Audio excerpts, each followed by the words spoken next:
Salam, damai sejahtera dari Allah melingkupi kita saat ini.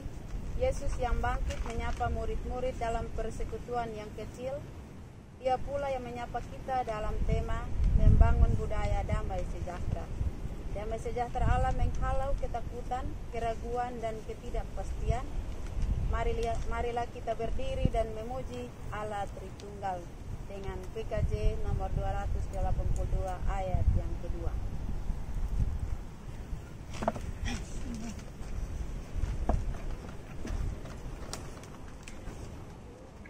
Hati bersujud, jiwa menyembah, dan seterusnya.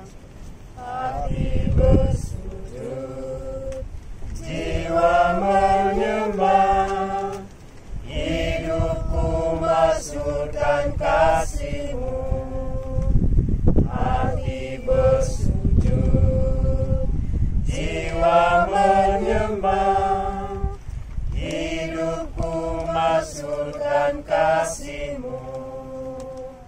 Terimalah baktiku, layakkan diriku untuk kemuliaan nama-Mu. Hati bersujud, jiwa menyembah, hidupku maksudkan kasih-Mu.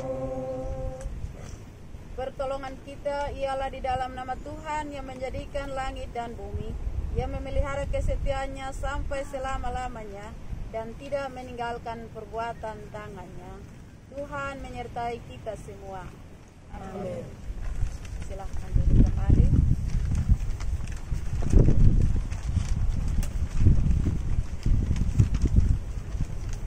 Mari kita membacakan nats pembimbing untuk kita pada saat ini, yaitu damai sejahtera ku tinggalkan bagimu, damai sejahtera ku berikan kepadamu, dan apa yang kuberikan tidak seperti yang diberikan dunia kepadamu. Janganlah gelisah dan gentar hatimu. Demikianlah nats pembimbing yang terdapat di dalam kitab Yohanes 14 ayat yang ke-27. Mari kita mengiringi akan nats pembimbing kita dengan kita memuji Tuhan di dalam nyanyian Kidung Jemaat 375, Saya Mau Ikut Yesus. Saya mau ikut Yesus, saya mau ikut Yesus, dan seterusnya. Saya mau ikut Yesus, saya mau ikut Yesus, sampai selama-lamanya. Meskipun saya susah, menderita dalam dunia, saya mau ikut Yesus sampai selama-lamanya.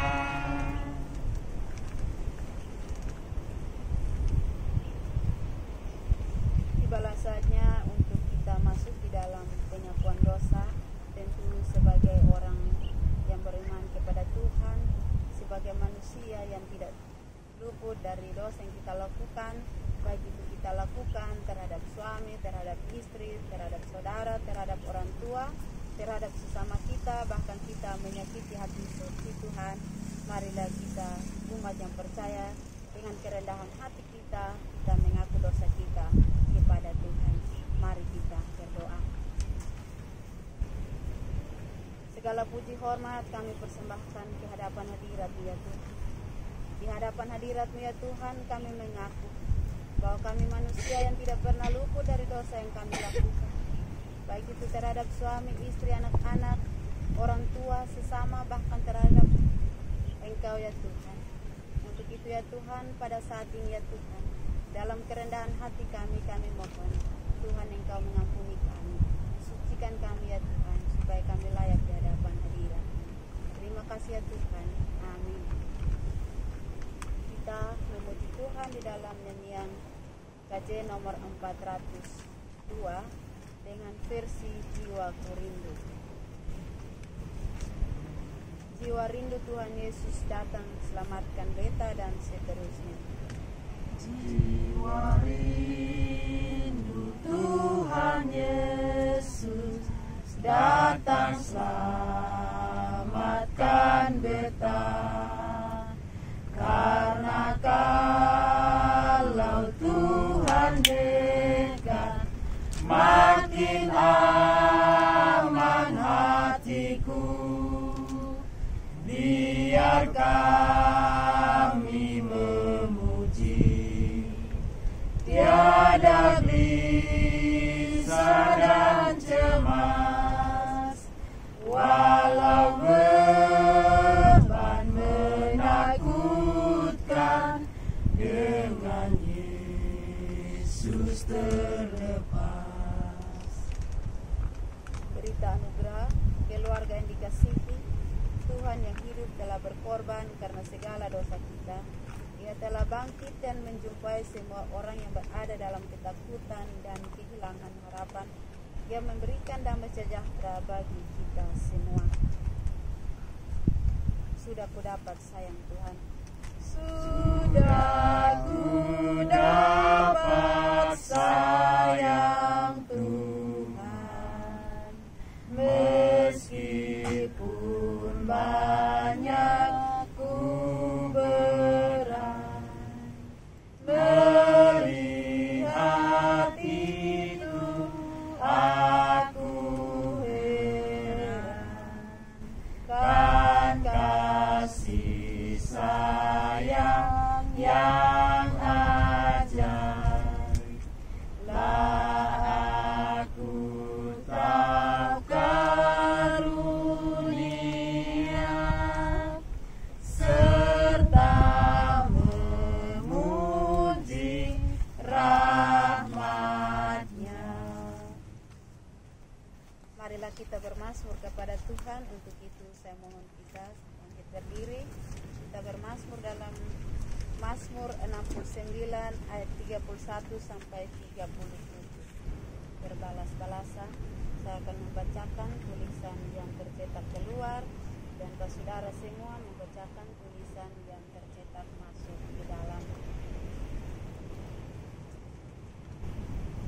Doa dalam kesesakan. Aku akan memuji nama Allah dengan nyanyian, mengagungkan Dia dengan nyanyian syukur. pada pemandangan Allah itu lebih baik daripada sapi jantan, Daripada lembu jantan yang bertanduk dan berkuku gelap. Lihatlah hai orang-orang yang rendah hati dan bersukacitalah. Kamu yang mencari Allah, biarlah hatimu hidup kembali, Sebab Tuhan mendengarkan orang-orang miskin dan tidak memandang hina orang-orangnya dalam sahana. Biarlah langit dan bumi memuji-muji Dia, Lautan dan segala yang bergerak di dalamnya. Sebab Allah akan menyelamatkan Sion dan membangun kota-kota Yehuda, supaya orang-orang diam di sana dan memilikinya. Anak cucu hamba-hambanya akan mewarisinya, Dan orang-orang yang mencintai namanya akan diam di situ. Kidung Jemaat nomor 3 ayat yang keempat.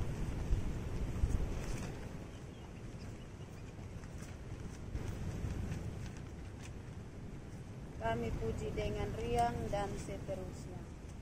Kami puji dengan riang Engkau Allah yang besar, bagai bunga terima siang hati kami pun mekar. Kabut dosa dan deri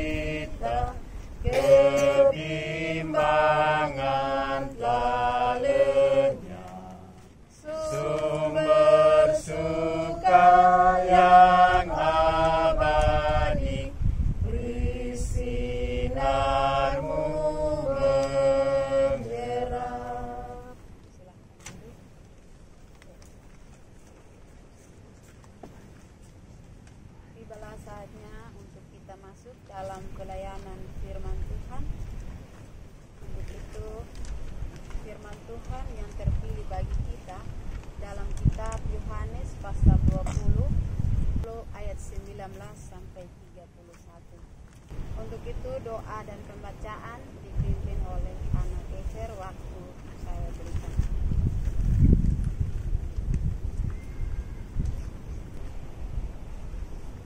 Baik, sebelum kita membaca dan merenungkan Tuhan, mari kita berdoa. Dengan perikop Yesus menyampaikan diri kepada murid-muridnya. Ketika hari sudah malam, pada hari pertama minggu itu, berkumpullah murid-murid Yesus.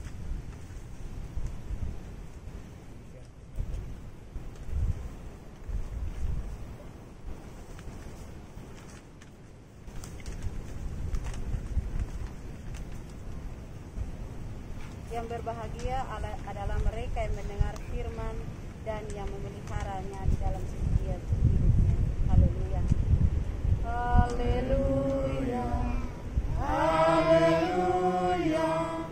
Haleluya.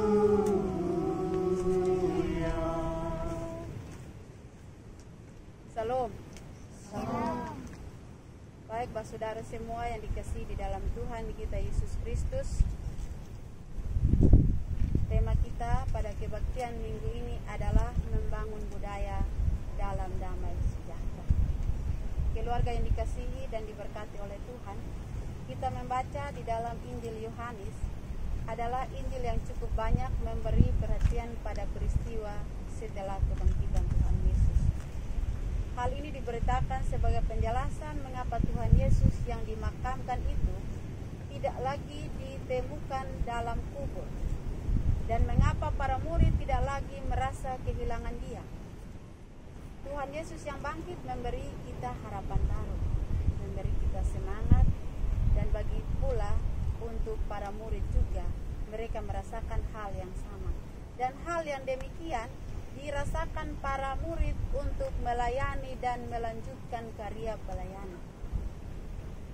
Tuhan Yesus sudah bangkit dan itu dibuktikan dengan penampakannya, baik terhadap para murid tanpa Thomas maupun ketika Thomas bersama-sama dengan mereka.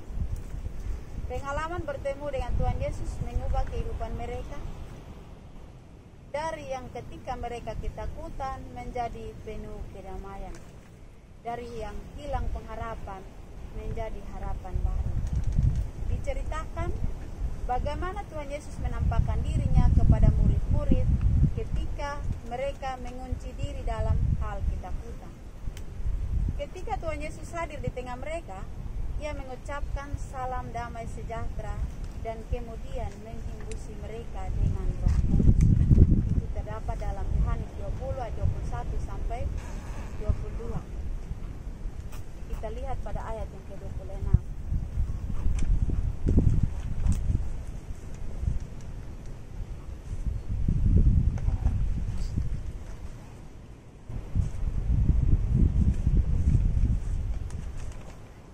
Kakak Ana baca ayat yang ke-26.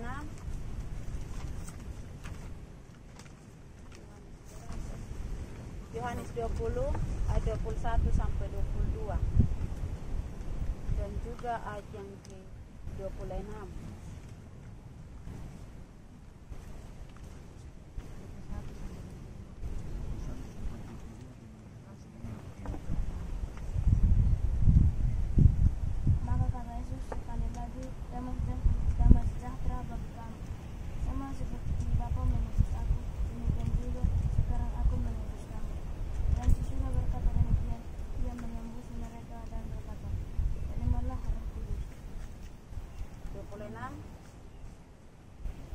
Delapan hari kemudian murid-murid Yesus berada kembali dalam rumah itu dan Thomas bersama-sama dengan mereka.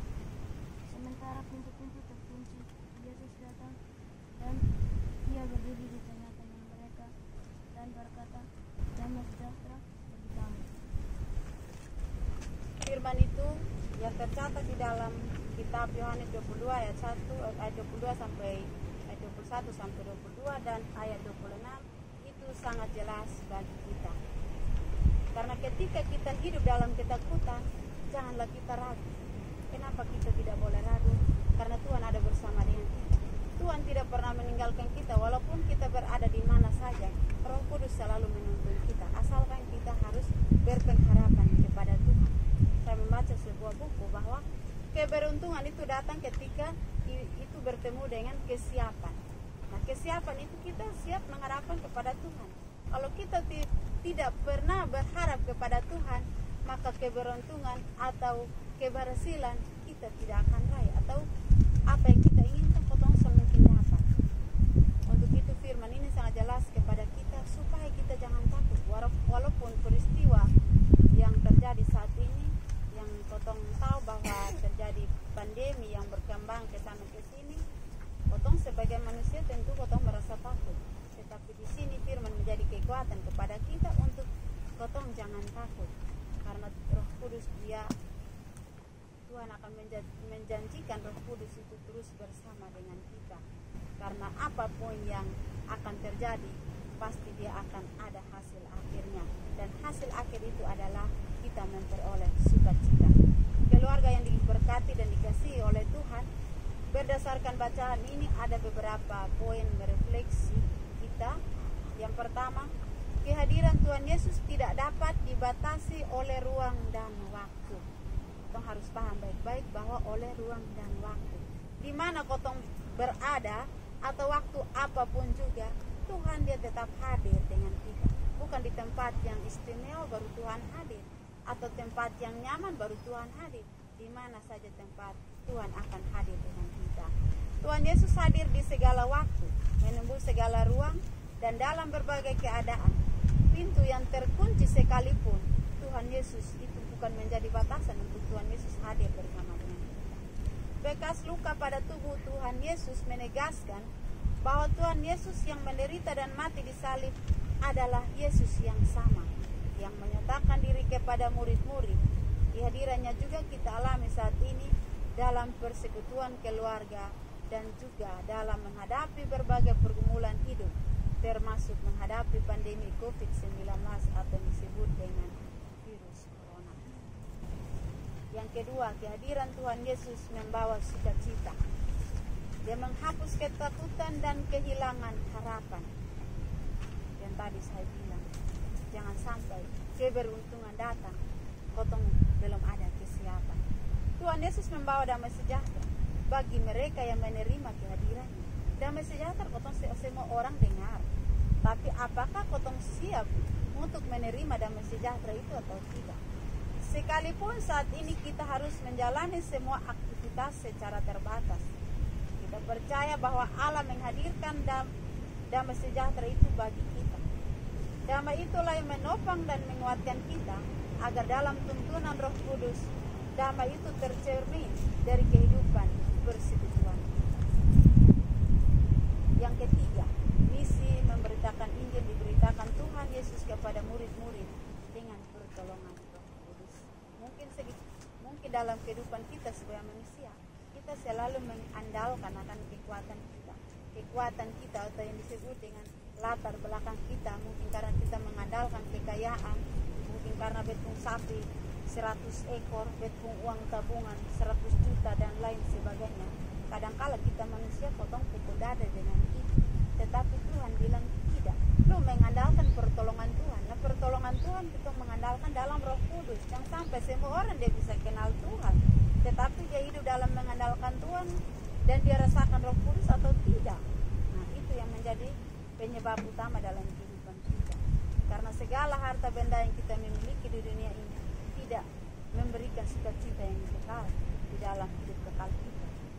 Oleh karena itu, misi yang sama diteruskan oleh gereja dalam segala abad, termasuk dalam keluarga dan setiap pribadi kita. Semua itu bertolak dari diri pribadi kita. Kita harus berpikir positif, jangan sampai kita berpikir hal negatif. Maka hal negatif itu yang menjadi hambatan untuk kita tidak memperoleh sukacita.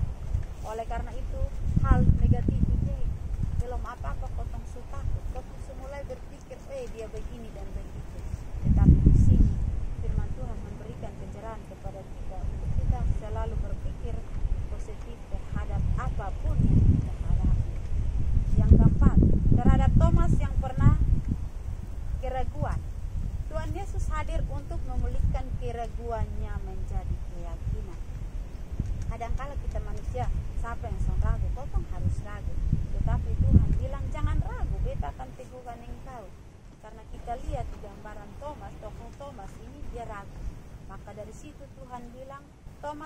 kali diteguhkan, dan hal itu nampak melalui pengakuannya.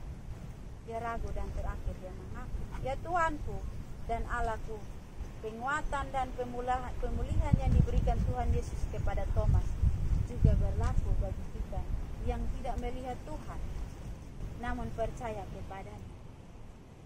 Apa yang diberikan Tuhan pada 2000 tahun yang lalu itu dia nyata kepada kita, bukan hanya terjadi pada murid-muridnya, tetapi kita juga adalah murid-murid Tuhan.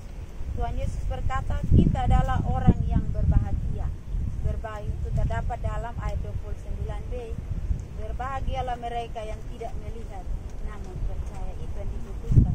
Jangan sampai kotong berbondong-bondong melihat kotong pisu habis, karena Tuhan bilang lu belum iman, lu percaya lu akan selamat. Lu mau tunggu kok kapan lu selamat tidak. Keluarga yang dikasihi dan diberkati oleh Tuhan, semua kesaksian ini dituliskan melalui Injil Yohanes supaya kita percaya bahwa Yesuslah Mesias.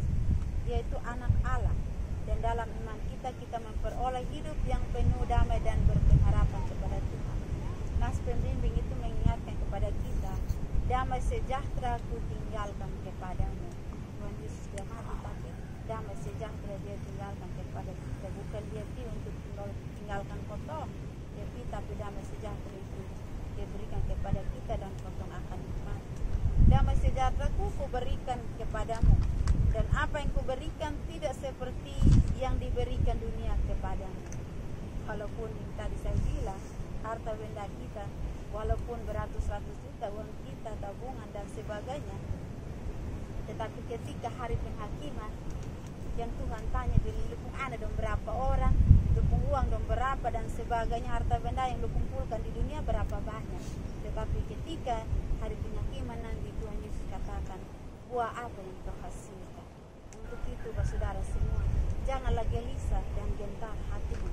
Kiranya firman Tuhan ini meneguhkan iman dan pengharapan kita kepada Tuhan dalam menjalani hidup kita setiap hari. Tuhan memberkati kita dengan firman-Nya. Mungkin saya belum amin, dan waktu sepenuhnya saya berikan kepada Bapak Ose atau Bu Besamiri dan semuanya, mungkin dapat menambahkan sedikit dari bagian firman Tuhan ini. Waktu saya berikan. Bapak Ose tambah sedikit. Ya. Oh ya.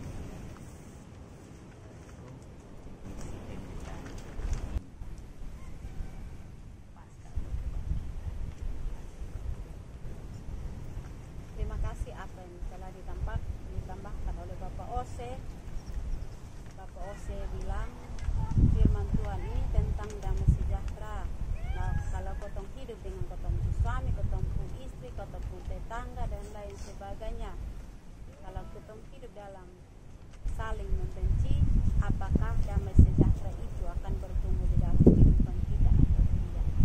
Firman itu menjadi pertanyaan atau menjadi refleksi dalam kehidupan kita. Kotong boleh hidup, kotong harus melandasi akan firman Tuhan itu, supaya yang dulunya kotong mungkin saling membenci, kotong saling memaafkan.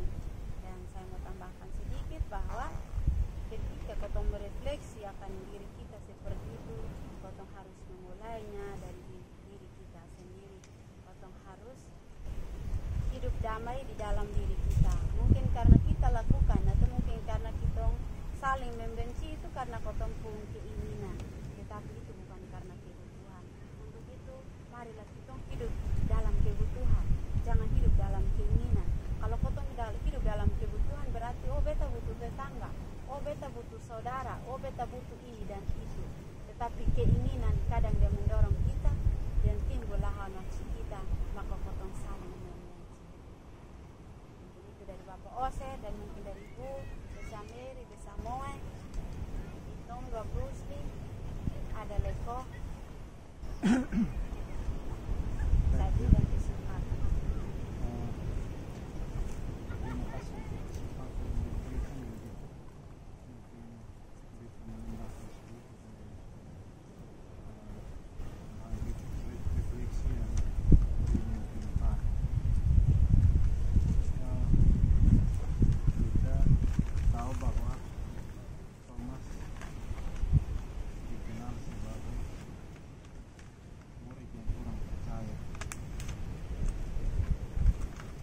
Thomas ini tidak beda jauh dengan kita yang sekarang ini. Kita ini kadang ragu-ragu, kurang yakin dengan cara kerja Tuhan. Ini kita umum ini baru-baru, ya belum ada 3 minggu kita mengalami hal itu.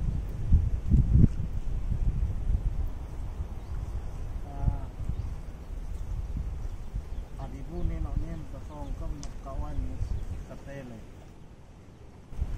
yang hamba Tuhan. Tapi syaratnya store menok uang 380.000. Ini orang doa sekali saya sembuh. Kita sudah ada berpikir apa-apa kita langsung ikut. Saya kasih uang 380 kok Adibu kirim kasih dia. Jadi sore jam 6 ini nok ini sempat dong dengar di kamar. Kok ini duduk di tempat tidur baru kaget. Ini hamba Tuhan apa? Ini omongnya duniawi saja. Sampai tahu kalau lupung nenek dengan baik kuburan lu tidak tahu, lu sudah kenal dan lu belum sudah pernah kas makan dong. Nanti aku tidak. Oh ini foto kas makan kuburan karena jadi harus ini potong bikin adat supaya kas makan itu kuburan dong. Terus ini ibu pernah terlambat haid 3 hari sampai 6 hari. Terus mens jadi, nah itu terbentuk manusia jadi itu anak sekarang kasasar, dia tidak ada rumah, dia tidak ada pakaian, tidak ada makan minum, tidak ada permainan. Nanti kita bikin adat buat dia punya rumah, kita beli dia punya pakaian, beli dia punya makan, beli dia punya mainan. Ini beta mulai ragu dengan ini orang sudah. Beta ini negatif. Ini akibat dari keraguan-raguan terhadap Tuhan itu akibatnya seperti ini. Nah, terus omong ini nanti 5 kali pertama 150.000, 5 kali kedua 150.000 lagi jadi 300. Terus dia tanya, ada gaji toh? Atau iya? Ini hamba Tuhan ini main omong duniawi, omong uang, ini bahaya. Nanti besok pagi telepon beta kok, lapor beta apa yang tadi malam mimpi, apa yang rasakan, lapor supaya beta tahu. Beta doa dia bilang. Nanti kalau sembuh, nama su keluar baru ini potong bikin dia pun adat. Baru potong bikin dia pun adat. Dia bilang ini sama ulta.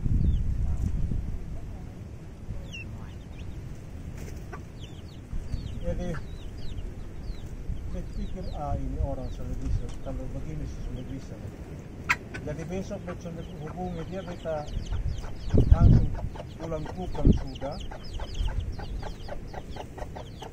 Besoknya juga beta sudah hubungi dia telepon juga beta sudah angkat. Akhirnya dia hubungi Adibu, jadi Adibu telepon beta. Tanya ini kenapa ini sudah hubungi Bapak tua juga bilang ada hubungi tapi sudah angkat. Kata Adibu kasih tahu dia, beta biar sudah tahu sudah anggap saja itu 340 itu beta buang siap. Ini dia omong duniawi saja. Ini apa? Dia orang Los Palos, beta pernah tugas di Los Palos, jadi sedikit tidaknya beta tahu bahasa sedikit. Ini dia omong pakai bahasa baru beta sudah pernah dengar dia ngomong itu bilang sebut nama Tuhan. Jadi sudah dia biar sudah tak usah ini urus beta. Habis itu besoknya dia telepon lagi sekitar 6 kali, telepon ulang-ulang beta angkat memang sampai hari ini. Jadi ini dari pengalaman ini menandakan bahwa kita tidak beda jauh dengan Thomas. Artinya beta ini sampai beda jauh dengan Thomas, masih kurang yakin dengan Tuhan, sehingga ketika orang datang bilang ini hamba Tuhan orang Timor Leste, beta iya saja, harus store memang uang 380.000, beta iya saja, jadi beta kasih uang tuh ini disorong kasih ini orang. Jadi dengan pengalaman ini beta mau katakan bahwa firman Tuhan hari ini memberikan penguatan kepada kita. Kita tidak usah ragu dengan Tuhan, dan kita harus hati-hati dalam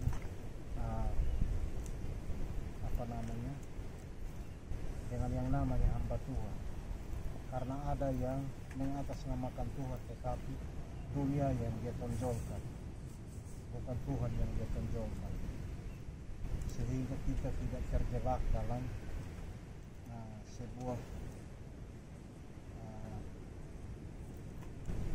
persoalan yang membuat hubungan kita dengan Tuhan jadi renggang. Mungkin itu saja yang dapat kita tambahkan, lebih dan kurangnya mohon maaf. Waktu dan kesempatan kami kembalikan. Terima kasih apa yang telah disampaikan oleh Ibu, dan itu sangat mungkin kotong semua dalam pribadi kotong juga mengalami hal-hal demikian. Kotong sama dengan Bu, kotong sampai jauh beda dengan Thomas. Mungkin hal keraguan dalam hidup kita sangat tinggi, tetapi marilah kotong belajar dari firman Tuhan pada saat ini, karena yang kotong ragu itu, apa yang kotong ragukan itu menjadi sia-sia. Kita harus bertekun kepada Tuhan dengan iman kita. Janganlah gelisah dan gentar hati kita, karena kita percaya kalau kotong gentar hati kita, kotong gelisah, berarti kotong akan ragukan Tuhan. Tetapi marilah kotong boleh ragukan dunia, tetapi janganlah kotong ragukan Tuhan. Kiranya firman Tuhan ini dapat menolong dan memberkati kita. Amin. Marilah kita masuk dalam pengakuan iman. Untuk itu saya jemput Pak Saudara semua berdiri.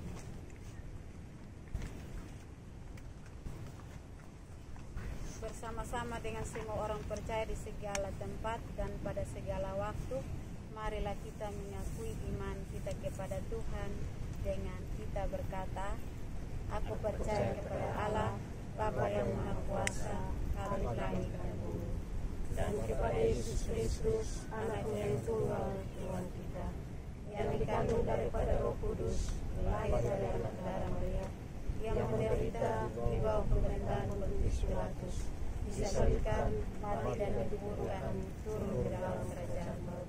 Pada hari yang ketiga, bangkit pula dari antara orang mati, naik ke surga, duduk di sebelah kanan Allah, Bapa yang Maha Kuasa, dan akan datang dari sana untuk menghakimi orang yang hidup dan mati.